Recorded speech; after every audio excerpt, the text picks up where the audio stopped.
Welcome back, everybody. It's time for another episode of WVU Marketing Communications Today. Coming to you live from the campus of West Virginia University, this is a syndicated show that sits squarely at the intersection of data-driven decision-making and marketing practice. With the man with the golden voice and the magic touch, Matthew Cummings. Hey, Matthew. I wish. Is that on my business card? That's it. That's why I read it right off of there. All right. Sounds good. I appreciate that, Paul. It's good to be back hosting another episode of Marketing Communications Today from West Virginia University. We have another good one on tap this afternoon. Brands in Motion, how to evolve using a value and data-driven approach. Over the next 20 minutes, you'll learn how to cultivate a unique brand identity in this modern landscape. Our guest today, Dan Hill, CEO of Hill Impact, will share valuable tips to modernize branding strategies using data-driven insights without losing sight of organizational values and heart. Dan has been trusted by world leaders, CEOs, and celebrities to build, defend, and, yes, even sometimes repair brands. He's a leading expert on brand positioning and reputation and has appeared in the New York Times, USA Today, Los Angeles Times, and Washington Post, as well as shows such as NBC's Today, PBS's NewsHour, and NPR's All Things Considered. And now, Dan, you can add WVU Marketing Communications Today to your bio as well, right? Dan is also a contributor to Newsweek and the Daily Beast. With more than 25 years advising public and private sector leaders across the world, Dan is known as a true fixer, routinely navigating complex systems and challenges to deliver positive outcomes against seemingly impossible odds. So thank you so much for taking the time to join us today, Dan. Oh, thanks for having me. I'm going to put the WVU at the top since I'm a big fan of the Mountaineers. All right, sounds good. It's a good season to be following the Mountaineers for sure. Hey, I want to start by kind of level setting here and asking, how you define brand. I know this is a pretty elementary question, right? But even for those of us who have been in the industry for a while, I think there's different ways to define the concept of brand. So what is brand and what isn't a brand? Let's define that up front. Sure. Well, to me, a brand is your relationship with your most direct stakeholders. And I call it a relationship because it's not just how you present yourself to customers or to your stakeholders, but it's how they see you. And to me, that gets lost as reputation sometimes. But to me, reputation is a broader issue, but brand is really the relationship that an entity has with its core stakeholder. That's a good definition. Speaking of that relationship, what is Brands in Motion? That was the title of our podcast today, and it's a concept that you've developed. So what is Brands in Motion? In my years of working with different brands, one of the things I've seen time and time again, and I've even participated in, and you probably have too, are these great branding exercises that take months, sometimes years, to get everything perfect because this is a brand that's going to last for the next 20 years or next 10 years. And it becomes this shiny object on a hill that we have to dust off every now and then and protect. And there's no fluidity to it. And to me, a brand in motion is really going back to that relationship concept. If you think about marriages, for example, how many times have you heard a couple who's going through hard times, maybe 10 years into their relationship, say, the man I married isn't the same today, or the woman I used to travel with and who liked to go out and eat wants to stay home. Well, people change, organizations change, and what a brand in motion is a brand that from the very beginning sets itself to be fluid and be able to adjust to times and really make that relationship one that has give and take. That's interesting. Speaking of that, how did you come up with this concept? How is it different than that conventional view on brands that you described earlier?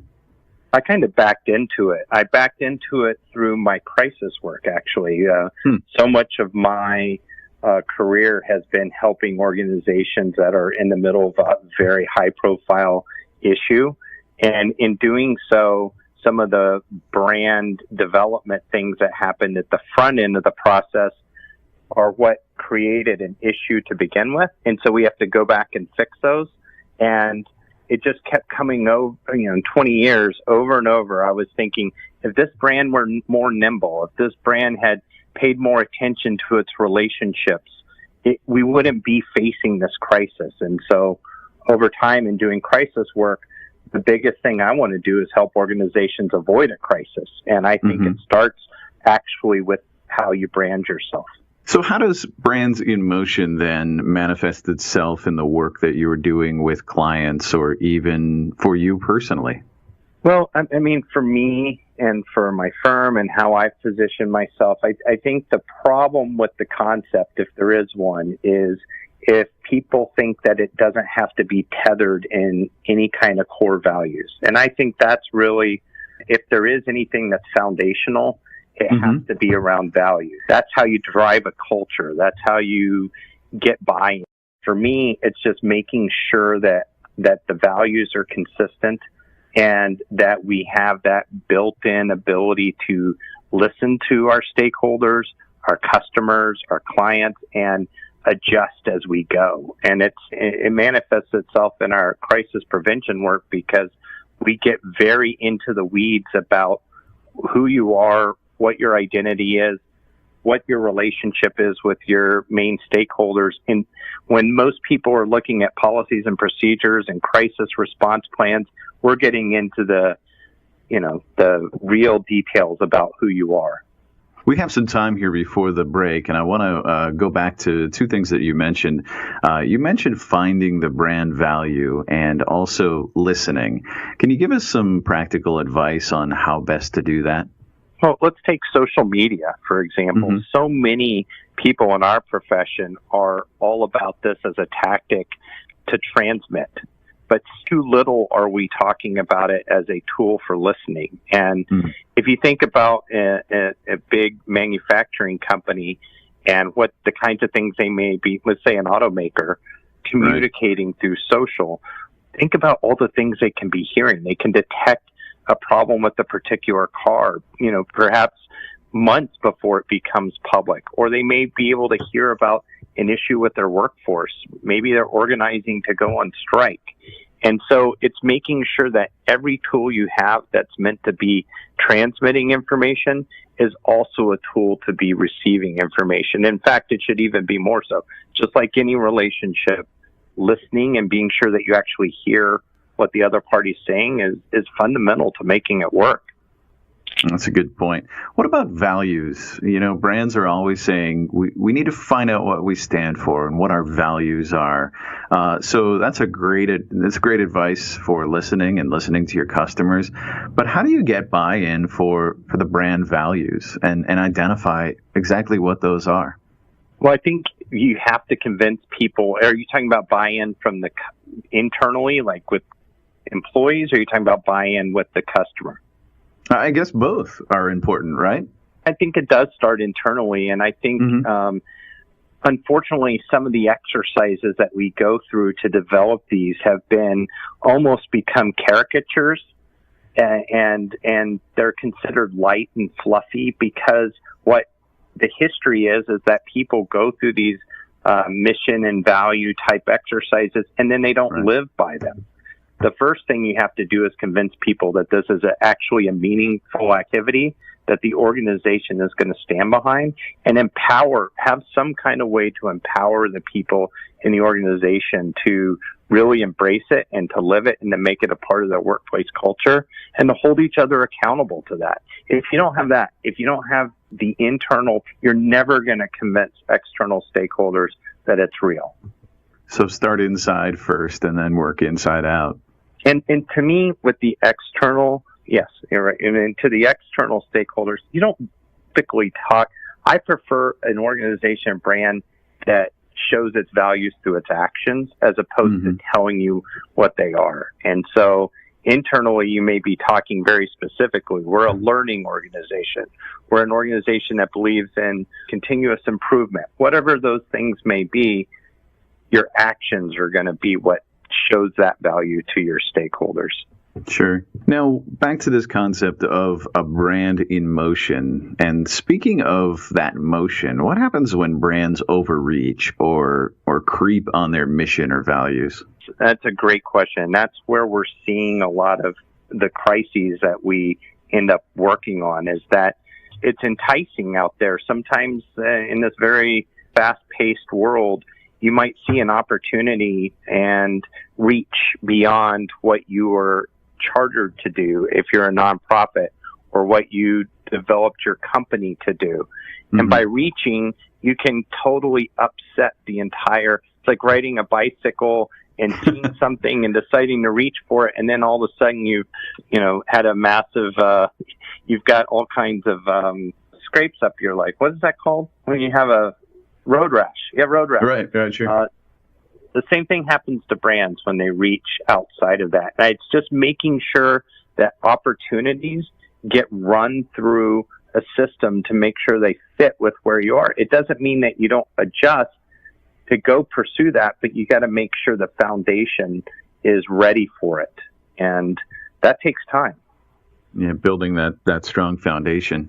How does, and you mentioned this earlier, that you arrived at this concept through your work really through crises. How does motion then make a brand less vulnerable to a major crisis or guide responses maybe when one happens? One of the things I've learned, I developed this thing called the crisis score a while back. It's been really 10 years of work to get to where it is. And I can take a look at any crisis in an organization and give you an assessment of how big of a problem it's going to be.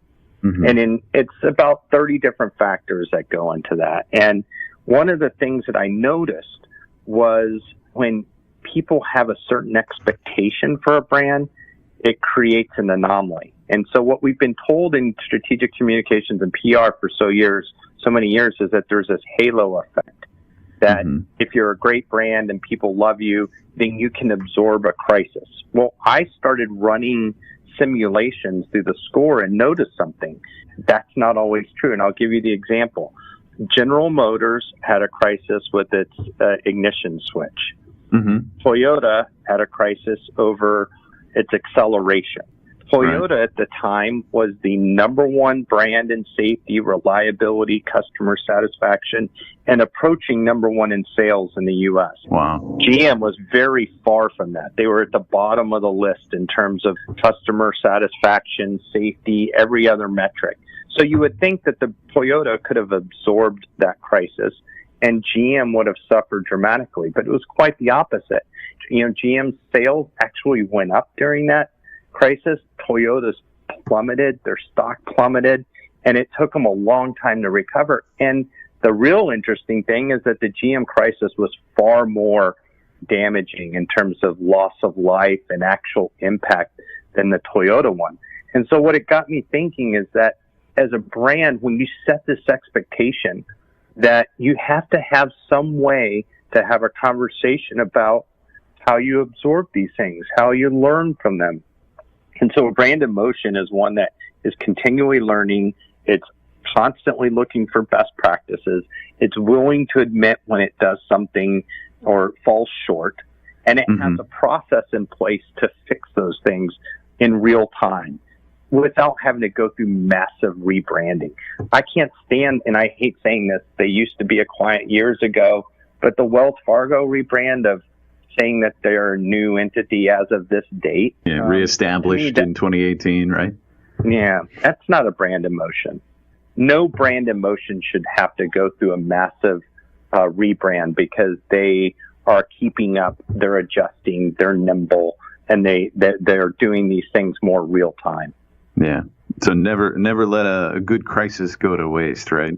We're going to take a quick break now, so hold that thought, if you will. We're going to come back, talk a little bit more about how data plays into brands in motion and also how to become a brand leader rather than a brand manager. We'll be right back. And if you're not a data geek, if you're not a speaker of data here, there is a way to solve that. West Virginia University has an online data marketing communications program. It's first of its kind. It's a graduate program, and it's all online. focuses on strategic thinking, critical problem solving, and informed decision making. The Data Marketing Communications program prepares you for your career by learning the basic innovative tactics like those we talk about each and every show here from award-winning faculty and experts in the field like today's guests. You can learn more about this interesting, innovative data marketing communications program at dmc.wvu.edu. A lot of letters that simply suggest data marketing communications at West Virginia University, dmc.wvu.edu.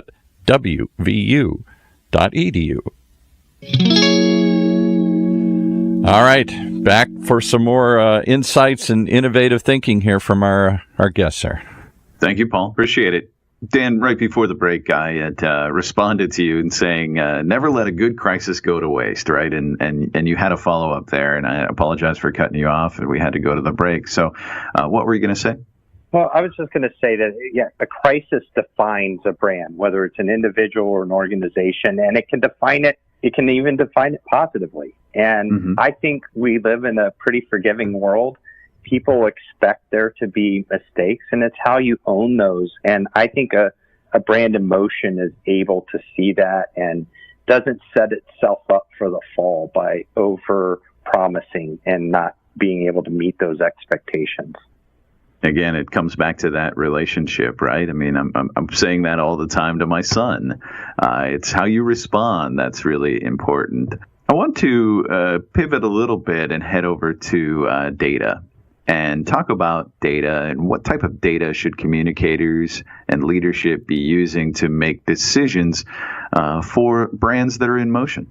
So I think one of the criticisms I've had about communicators more than marketers in the PR profession is that they are too far away from the bottom line. They don't understand the P&L. They don't understand what really moves a CEO and investors. And it's really the data that matters to the company in terms of its performance, its margins.